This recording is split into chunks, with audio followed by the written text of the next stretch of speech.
గిరిజన మహిళనైన నాకు కురుపాం నియోజకవర్గ బాధ్యతలను అప్పగించి నన్ను కురుపాం నియోజకవర్గం నుండి ఎమ్మెల్యే అభ్యర్థిగా టిక్కెట్ ఇచ్చి ఈ రోజు నేను ఈ స్థాయికి రావడానికి కారకులైన గౌరవనీయులు శ్రీ నారా చంద్రబాబు నాయుడు గారికి,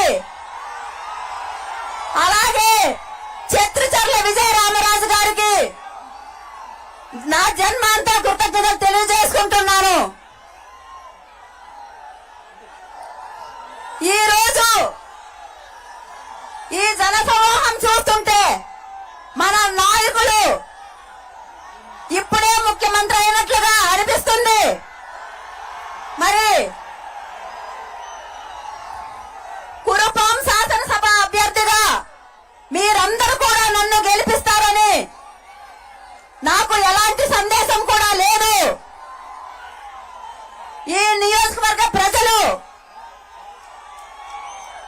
అందరూ కూడా ఈ రోజు ఈ ఎంత ఎండనైనా లెక్క చేయకుండా వచ్చినటువంటి మీ అందరికీ మరొక్కసారి కృతజ్ఞతలు తెలియజేసుకుంటున్నాను. మరి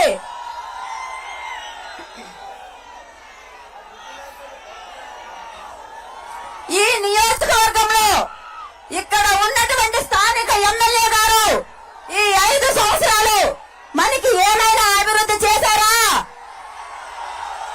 మరి సిద్ధమని ఎందుకో ఇవన్నీ కూడా సిద్ధమని ఇవన్నీ కూడా మనకి పెడుతున్నారు. ఒక్కసారి ఆలోచించుకోండి.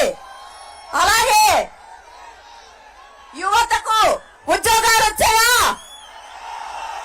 అలాగే ఇక్కడ ఉన్నటువంటి ఏవైతే కొండల ఏరియాలో ఉన్నటువంటి రోడ్లు ఏమైనా అయ్యాయా?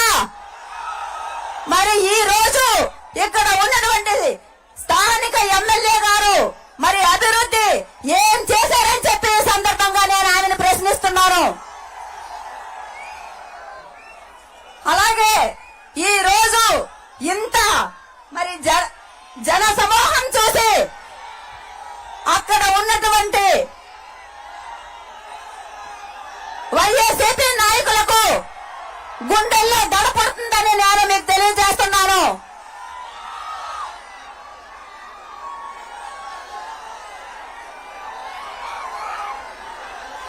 ఈ రోజు చూసుకుంటే నిజంగా కురుపాం నియోజకవర్గంలో ఎన్నడూ లేనటువంటి ఒక ఉత్సాహాన్ని మీరందరిలో కనిపిస్తుంది.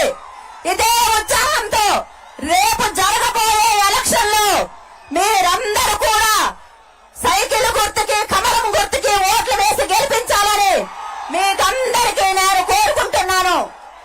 అలాగే కాబోయే మన ముఖ్యమంత్రి గారు మరి 25 రోజుల్లో ముఖ్యమంత్రి కాబోతున్నారు. మీరందరూ కూడా మమ్మల్ని దీవించండి, ఆశీర్వదించండి అని చెప్పి మిమ్మల్ని ప్రార్థించుకుంటూ సెలవు తీసుకుంటున్నాను.